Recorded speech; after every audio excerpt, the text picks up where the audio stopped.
RMS कारपेंथिया नाम का जो जहाज था, जिसने टाइटैनिक जहाज को में से जो लोग बचे हुए थे उनको ले करके और यहाँ पहुंचता है, न्यूयॉर्क में पहुंचता है। तो ये घटना कहाँ पर घटा था, कि यहाँ किस जगह पर घटा था, टोटल जानकारी इस वीडियो में, ये पार्ट 2 वीडियो है, ये पार्ट 2 वीडियो है। यहाँ पर आपको टोटल जो अगला वीडियो में जो छूट गया था जानकारी वो इसमें मिलने वाला है। तो मोटा मोटी इस टाइटैनिक जहाज पर ना सवार थे, जानते हैं कितना, मोटा मोटी 2224 लोग इस पर सवार थे, जिसमें से 712 लोगों का जान बचाया जाता है। और ये आरएमएस कारपेंथिया नाम का एक जहाज था जो मोटा मोटी 107 किलोमीटर दूर था। इसको आने में टाइम लगा, इसके आने से पहले 2 घंटा, मतलब जहाज डूबने के 2 घंटा बाद में ये यहाँ पर पहुंचता है टाइटैनिक के पास। और इसको 4 घंटा लगा था रेस्क्यू करने में।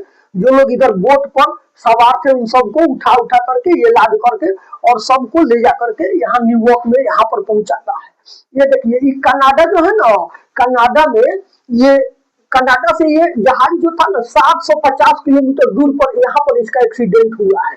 इस जगह पर एक्सीडेंट हुआ है जहां पर आज भी इस टाइटैनिक जहाज का जो मलबा है जो पड़ा हुआ है, ये जो मतलब मलबा है ना, मोटा मोटी 12,500 फीट नीचे, 12,500 फीट नीचे समुद्र में पड़ा हुआ है। यहाँ पर ये इसका मलबा इस टाइटैनिक जहाज का। लेकिन इस एक्सीडेंट से हमें सीख मिलता है। क्या सीख मिलता है, इसको देख लेते हैं। पहला नंबर, इसका जो अध्यक्ष थे जे ब्रूस, जो बच गए थे इस एक्सीडेंट में, वीआईपी लोग, जो वीआईपी लोग होते हैं ना, उनको बचाया जाता है सबसे पहले। अगर मान लीजिए धरती अगर डूबने वाला होगा तो सबसे पहले वीआईपी लोग को ले जाकर के कहीं पर शिफ्ट किया जाएगा किसी ग्रह पर, हवाई जहाज के द्वारा। आम आदमी को तो, साधारण सा आदमी है, उसको तो यहीं पर मर जाना है, धरती जब डूबेगा तो उसको भी डूब जाना है। अगर बाढ़ आता है तो वहां से वीआईपी लोग को निकाल दिया जाता है। जो वीआईपी लोग नहीं है वो लोग वहीं पर या तो मर जाते हैं और नहीं तो वहीं पर कैसा हुआ, अगर गाछ वृक्ष पर चढ़ के अपने जान बचा लिए तो बच गए। तो ऐसे ये हम लोग का, ये पूरा हम लोग का जो अंदर का विचार है ना, भावना है, ये अंतरराष्ट्रीय भावना भी है, राष्ट्रीय भावना भी है और राजकीय भावना है।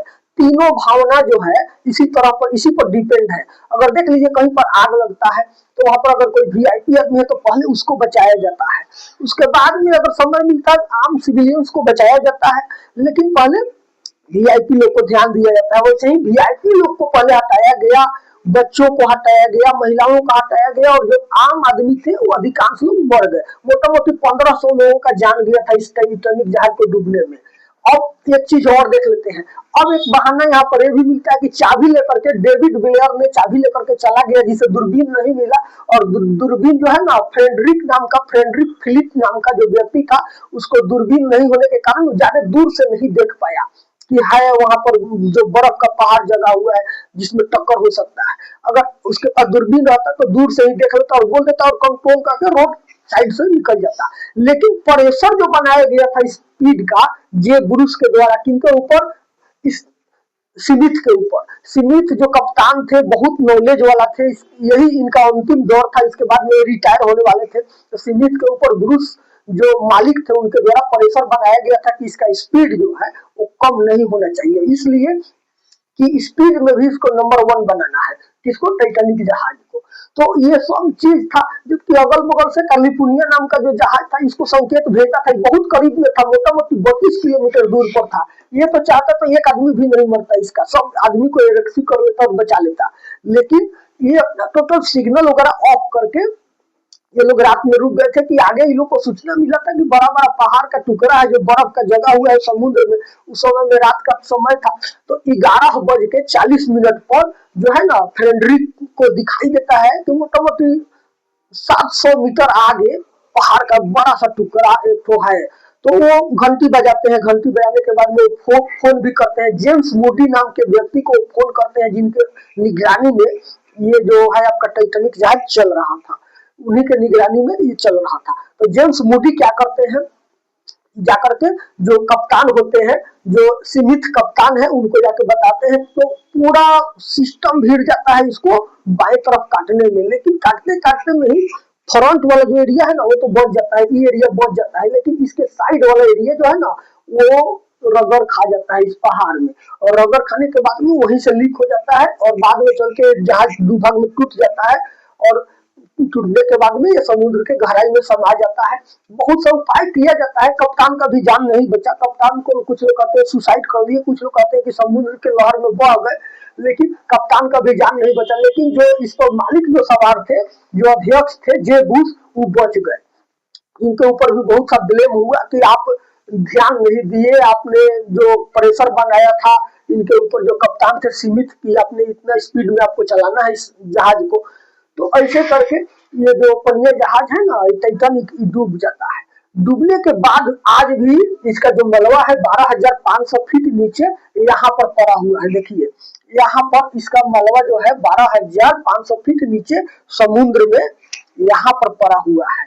ये कनाडा से जो है ना, न्यू लाउडलैंड तट से 750 किलोमीटर दूर दक्षिण, तो दक्षिण इधर हो गया, अब पूरब पूरब पूरब इधर हो गया, और दक्षिण मतलब इधर नीचे हो गया, मतलब यहाँ पर पड़ा हुआ है इसका मलबा।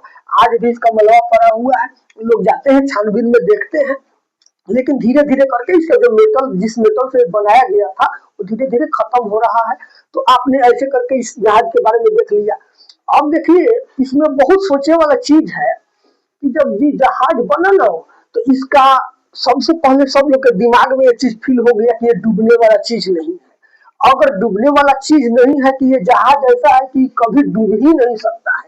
और ये घमंड जो है ना, इंसान को, बढ़िया बढ़िया आदमी को ये घमंड बर्बाद कर दिया है। आपने इतिहास की किताब में पढ़ा होगा कि बड़े बड़े राजा जिनको घमंड हो जाता है, उनको वैसा ही खत्म हो जाता है।